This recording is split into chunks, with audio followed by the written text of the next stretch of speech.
¿Qué tal? Un grato saludo. En esta ocasión vamos a hablar acerca de lo que son las instrucciones o estructuras de control, específicamente en el lenguaje C++. Previo a comenzar, tenemos que tener presentes algunas generalidades, y es que antes de escribir un programa que dé solución a un problema, es necesario tener una comprensión detallada de todo el problema y una metodología cuidadosamente pensada para poder resolverlo. Debemos también conocer y comprender los tipos de bloques de construcción disponibles. Y recordemos que cualquier problema de computación puede resolverse ejecutando una serie de acciones en un orden específico, y a esto nosotros lo conocemos como algoritmo. Comenzando entonces con las instrucciones de control, la instrucción de selección if e if-else. La instrucción de selección if realiza una acción si una condición es verdadera, o evita la acción si la misma es falsa. Con if-else, nosotros lo que tenemos es la posibilidad de realizar una acción si una condición es verdadera, o realizar otra acción distinta si tal condición es falsa.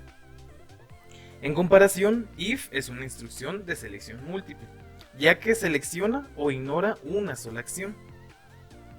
Sin embargo, if-else se conoce como instrucción de sentido doble, ya que selecciona entre dos acciones distintas o grupos de acciones. Muy bien, y ahora en nuestro entorno de desarrollo vamos a ejemplificar. En el caso de if, vamos a tomar el siguiente ejercicio. Vamos a determinar si un número ingresado es par o impar. La lógica sería la siguiente. Agregamos una variable llamada num para representar un número y vamos a pedir que el usuario ingrese un número cualquiera.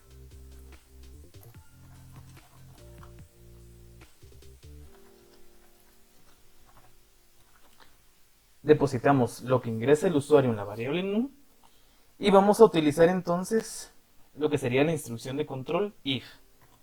¿Cuál sería la condición? La condición es si el número ingresado al momento de hacer una división entre 2 no deja ningún residuo, quiere decir que nosotros vamos a estar trabajando con un número par. Y al entrar a este if, automáticamente saldrá del programa. En caso de que no entre, lo único que vamos a mostrar es fin del programa.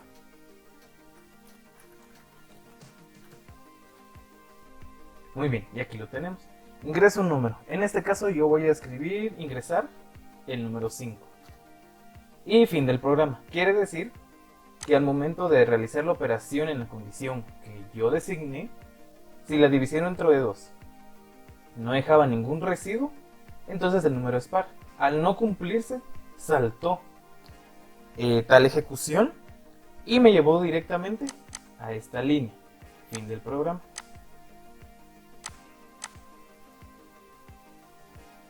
Muy bien, para el caso de if-else vamos a trabajar con este mismo ejercicio. Vamos a determinar de igual forma si un número es par o impar. Solamente retomamos a partir de este punto. Si el número ingresado dividido entre 2 no deja ningún residuo, entonces el número es par. ¿Qué podría ser en caso contrario? Entonces es ahí donde ingresamos la instrucción de control if-else. Else sería una ejecución de código en caso de que la condición principal no se cumpla. Entonces, en este caso, lo que voy a mostrar es el número. No es un número par. Voy a modificar la línea anterior.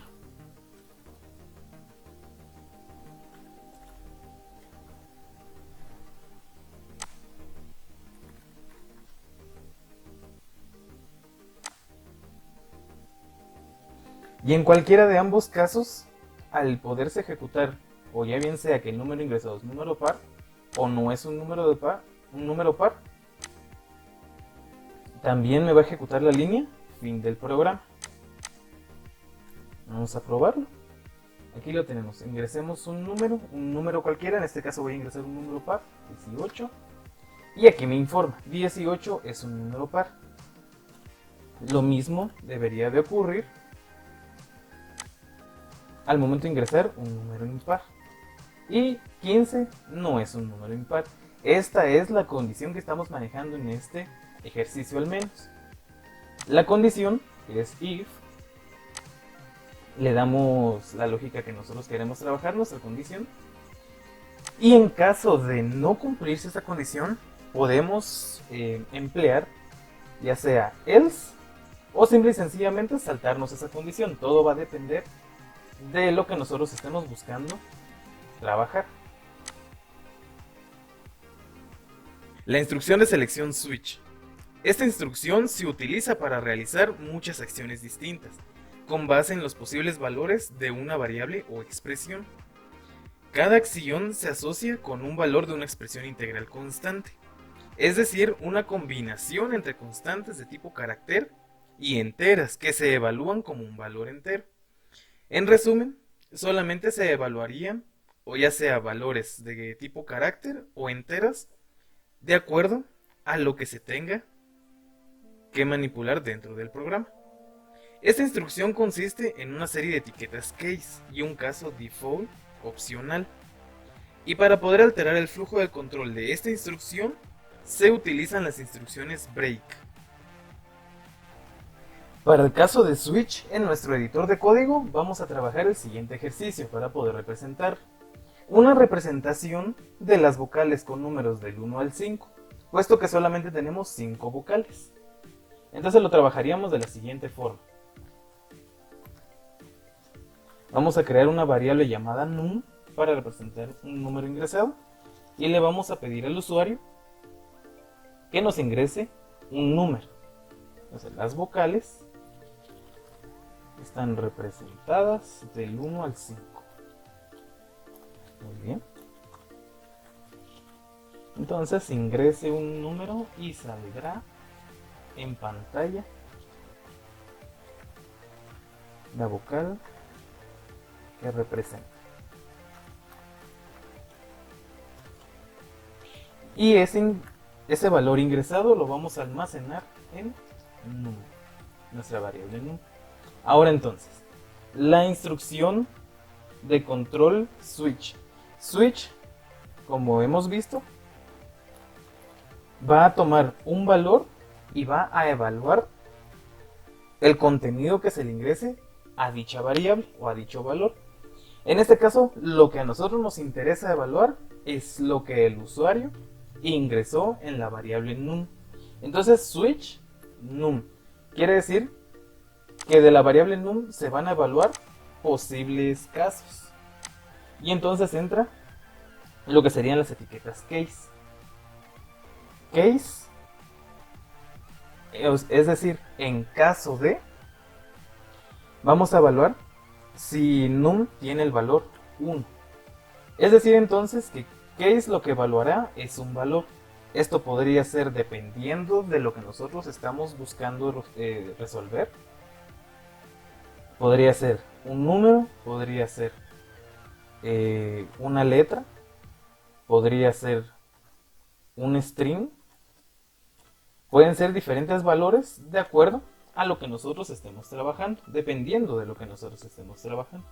En este caso solamente estamos pidiendo números del 1 al 5. Entonces puede existir el caso 1, casos del 1 al 5. Para el caso 1 vamos a mostrar la vocal en esa posición.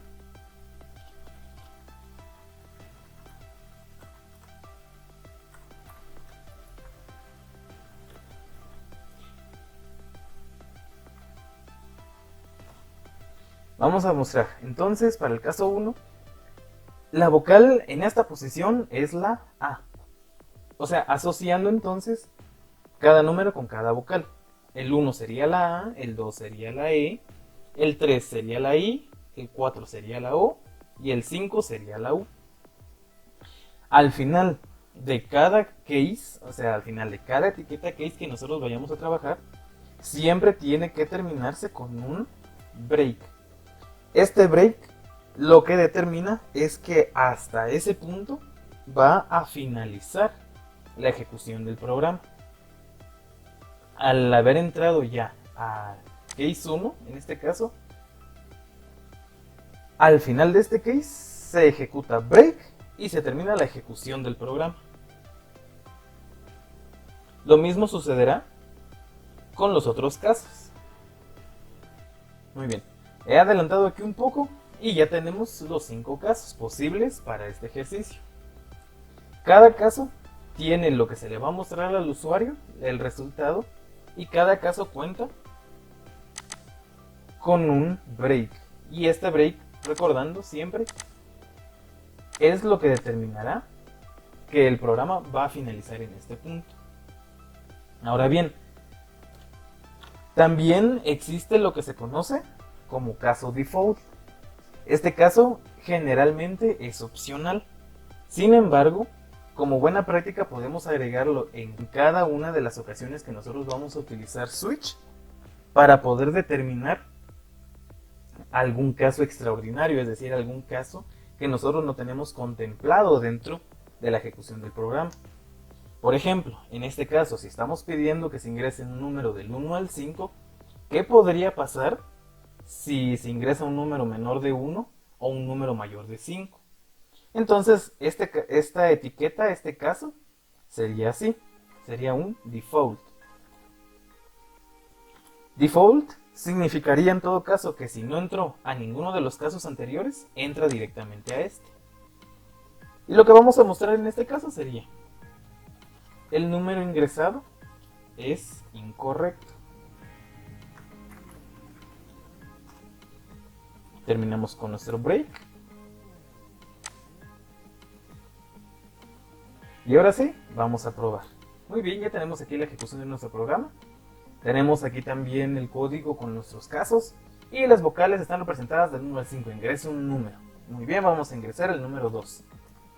La vocal en esta posición es la E. Muy bien, aquí lo tenemos. Entró a case 2, el dato que se estaba guardando, el valor que se estaba guardando. Y automáticamente me muestra esto. Y termina el programa, termina la ejecución del programa, como podemos ver acá. Entró y automáticamente al finalizar terminó la ejecución. Ahora bien, entonces vamos como muestra a esta parte. ¿Qué sucedería en el caso que no se ingresaran los números del 1 al 5? Por ejemplo, voy a ingresar el número 9. Y me muestra el número ingresado es incorrecto. Es decir, que saltó, al no cumplirse ninguno de estos casos, saltó al caso default. Y aquí yo determiné que el número ingresado sería incorrecto. Esto, como buena práctica, tendríamos que manejarlo para poder manejar ciertas acciones que no queremos que sucedan en la ejecución de nuestro programa y que posiblemente vengan de parte del usuario. La instrucción de repetición while y do while. Una instrucción de repetición especifica que un programa debe de repetir una acción mientras cierta condición sea verdadera. La acción se realizará en forma repetida mientras la condición sea verdadera, ya que en algún momento se hará falsa. Con la instrucción do while en comparación, garantizamos que un bloque de código se ejecutará al menos una vez mientras la condición sea verdadera o mientras se cumpla. En el caso de while vamos a presentar el siguiente ejercicio. Vamos a averiguar cuántos dígitos tiene un número. Lo primero que vamos a trabajar aquí será lo siguiente. Vamos a trabajar una variable de tipo longInt y vamos a manejar las variables n, u e i. LongInt es para garantizar que si se ingresa un número entero muy grande, este pueda ser almacenado en nuestro programa. La variable n sería para solicitar un número al usuario. La variable u sería para realizar nuestras operaciones y la variable i sería para manejar un contador, por lo que este contador lo vamos a inicializar. Entonces, le vamos a pedir al usuario que ingrese un número. Y este número lo vamos a almacenar en la variable n. Vamos a mostrar de una vez la cantidad de dígitos de n es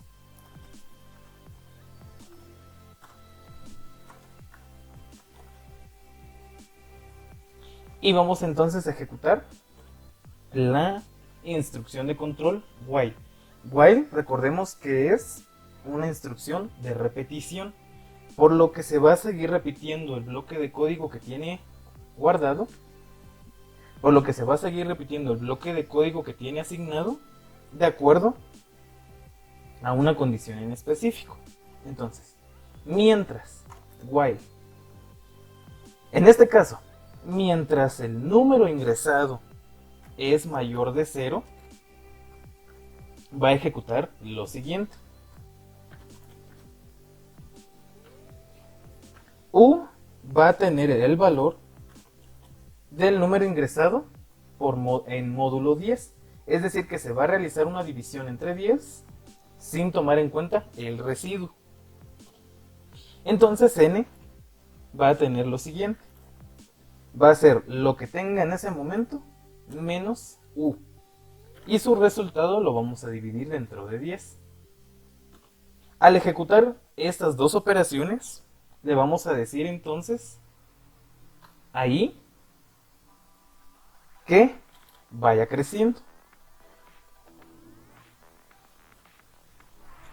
Y al final entonces lo que vamos a mostrar es esta variable i, el contador.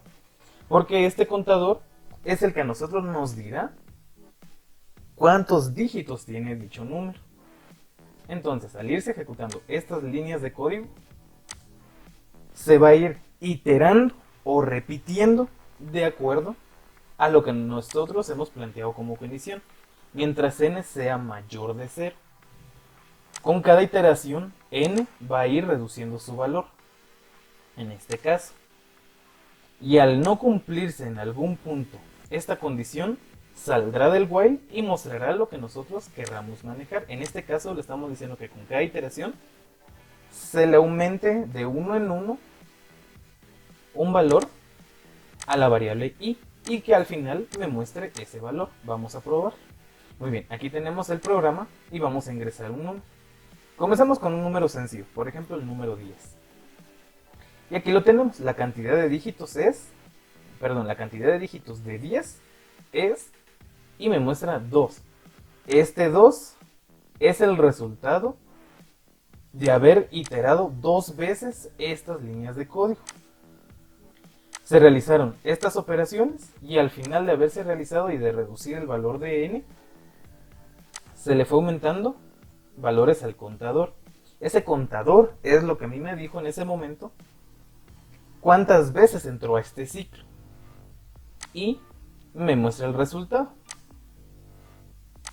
Volvamos a probar con otro número.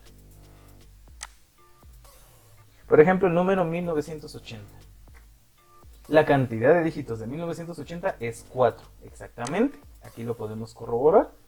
Y lo mismo, solamente que esta vez, este 4 representa la cantidad de veces que se hizo el ciclo para poder terminar la instrucción.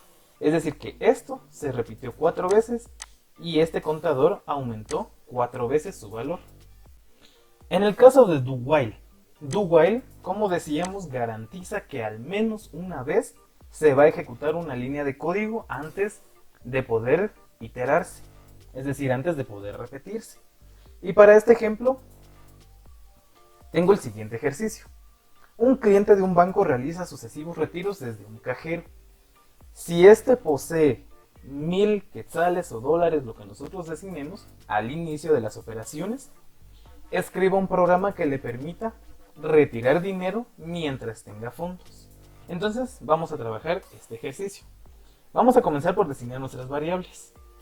Vamos a tener en entero una variable t inicializada en 0 de una vez y una variable r, ambas de tipo entero. Y entonces vamos a entrar a lo que sería nuestro ciclo. Nuestro ciclo do while. Entonces se va a realizar cualquier bloque de código que nosotros tengamos al menos una vez mientras alguna condición sea verdadera. ¿Cómo funciona esto? Entonces, vamos a mostrarle al usuario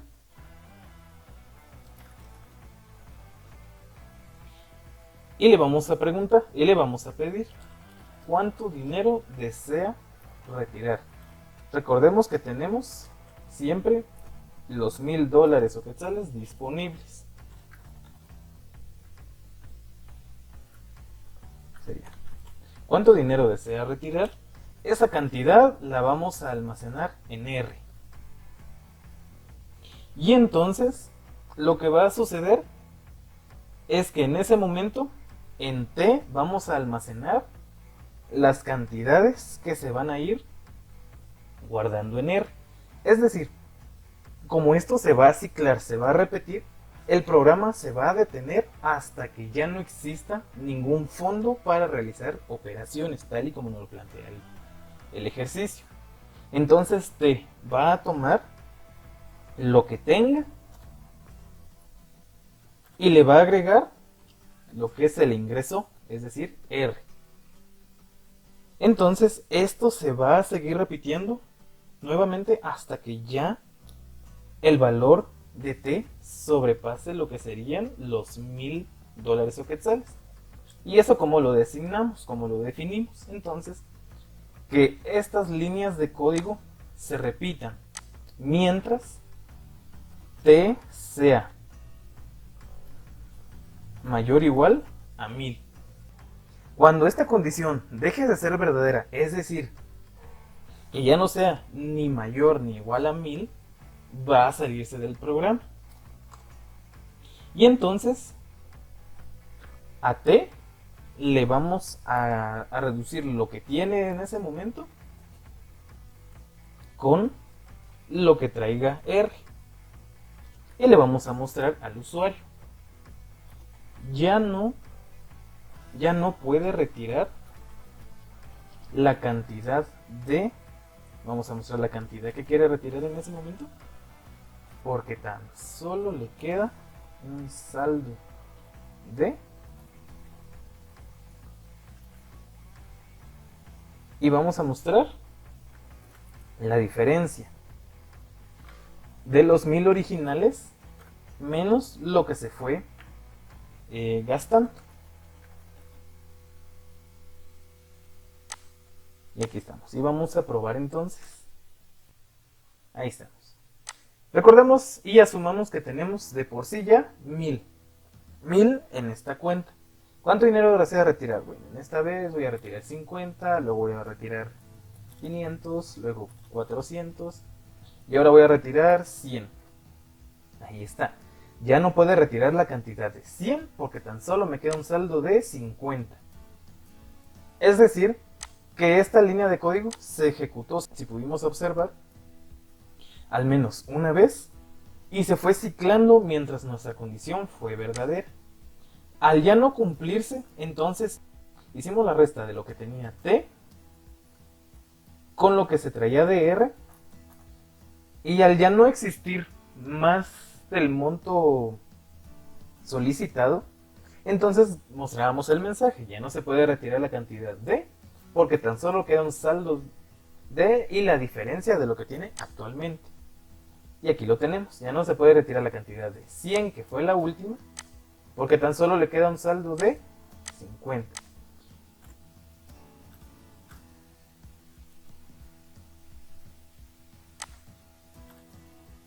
¿Cómo podría verse esto al inicio también? Si nosotros ingresáramos más de 1000. Esto es de acuerdo a lo que se nos plantea, pero es para ejemplificar cómo funciona el ciclo de while. Asumiendo que tenemos 1000, si yo quisiera retirar 1500 porque eso es lo que se necesita, entonces esto me va a mostrar que no se puede retirar la cantidad de 1500 porque solamente tengo 1000. Esto es de acuerdo a la lógica que nosotros vayamos a emplear, pero este es el funcionamiento en general de esta instrucción de control. La instrucción for especifica los detalles de la repetición controlada por un contador en una sola línea de código. Cuando la instrucción for se empieza a ejecutar, la variable de control contador se declara e inicializa. Y el formato general para una instrucción for lo tenemos a continuación. Una variable de inicialización, una condición de continuación de ciclo y un incremento. Esta estructura va a determinar una serie de instrucciones y la cantidad de repeticiones que se podrían realizar. En el caso de la instrucción de control for, tenemos el siguiente ejercicio. ¿Cuántos números pares existen en un rango de números? Vamos a averiguarlo utilizando esa instrucción de iteración o de repetición. Lo primero que vamos a designar entonces serán nuestras variables. Serían enteros, A, B, C y mayor y menor. C fungirá principalmente como un tipo de contador. Y entonces vamos a utilizar las variables A y B como las variables en donde se ingresarán los valores de parte del usuario. Por lo que entonces le pediremos al usuario que ingrese el primer número del rango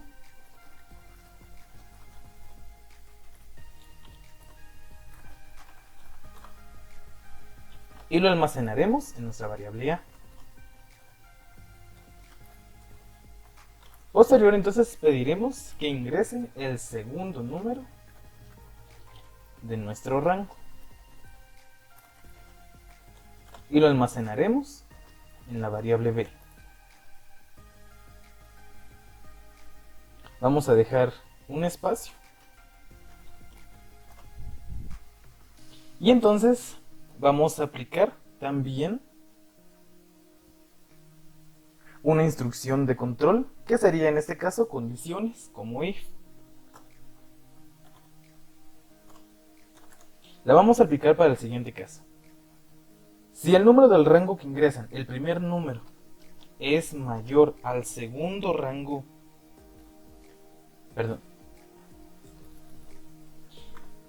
si el primer número del rango que se ingresa es mayor al segundo número que se ingresa, entonces vamos a utilizar las variables mayor y menor de esta forma. El número mayor sería el primer número del rango y el número menor sería el segundo. En caso contrario, el número mayor sería el segundo número del rango y el número menor sería el primer número del rango. Bien, solamente para esto utilizaremos un if else. Y entonces aplicamos ya lo que sería la instrucción de control for. La estructura de control lleva la siguiente forma. Creamos una variable que servirá como contador, pero contador de la instrucción propiamente. Y le tenemos que asignar un valor del cual partir. Entonces le vamos a decir que la variable i, que en este caso es entera, parta del número menor que tenga designado de acuerdo a nuestra condición anterior, más 1. Es decir, que no tome en cuenta ese número. Y que tenga como límite el número mayor, que sea menor que mayor, es decir, que tampoco va a tomar en cuenta ese número mayor. Entonces sería desde dónde parte hasta dónde tendría que llegar y una instrucción de iteración en sum, es decir, que se le va agregando o restando de acuerdo a lo que nosotros consideremos en el desarrollo de nuestro programa. En este caso a nuestro contador i le vamos a ir sumando un número de acuerdo a las veces en las que se vaya repitiendo esta instrucción. Muy bien, esa es la forma general de for. Y entonces tendríamos lo siguiente. Para saber si es un número par, aplicamos lo de un ejercicio pasador, también visto aquí. ¿Qué sería? En este caso el entero i, nuestra variable i, en módulo 2 igual a 0. Es decir, que si una división entre 0 no deja ningún residuo, quiere decir que estamos trabajando con números pares. Y entonces al entrar a esta condición, se le suma un valor más a lo que sería nuestro contador C, el cual también ya teníamos inicializado al principio del desarrollo del ejercicio. Y entonces procedemos a mostrar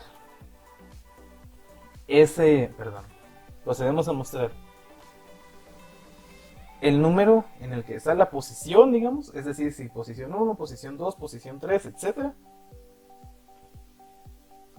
Mostramos dos puntos solamente como separador y mostramos la variable i, que es la que va a tener contenido el valor del número que es par en este caso. Y finalizamos la línea. Y entonces para terminarlo mostraríamos lo siguiente. Existe, mostramos C, es decir, la cantidad de veces en las que se estuvo repitiendo nuestra instrucción for para saber cuántos números pares hay. Números pares en nuestro ejercicio. Vamos a probar. Y aquí lo tenemos. Vamos a ingresar un rango. Independiente de si ingresamos primero el número mayor y después el número menor o viceversa, de igual forma se va a tomar el rango, puesto que esto nosotros ya lo hemos manejado en esta instrucción if. De ya sea el primer número mayor o menor, se van a ordenar de acuerdo a lo que nosotros hemos designado acá. Entonces nuestro primer número del rango podría ser en este caso 50. Y el segundo número del rango podría decir que vaya de 50 hasta 80, por ejemplo. Y aquí me muestra entonces el resultado. Realiza, como pueden ver, iteraciones, repeticiones, este for. Este 1, 2, 3, 4, 5 hasta 14 es mi contador C. Las veces, en este caso, en la que se repitió esta instrucción de repetición. Y me va mostrando los números, es decir, y la variable que yo designé en mi estructura for y que almacena los números pares que están entre 50 y 80, sin tomar en cuenta esos dos números, o sea, los límites de cada rango, o sea, es decir, 50 y 80. Y entonces tenemos 52, 54, 56 y así hasta llegar a 78. Y al final, por el mensaje, existe 14, que en este caso sería, viéndolo de esta forma, el número de veces que se repitió la instrucción, números pares. En este rango de 50 a 80 existen 14 números pares.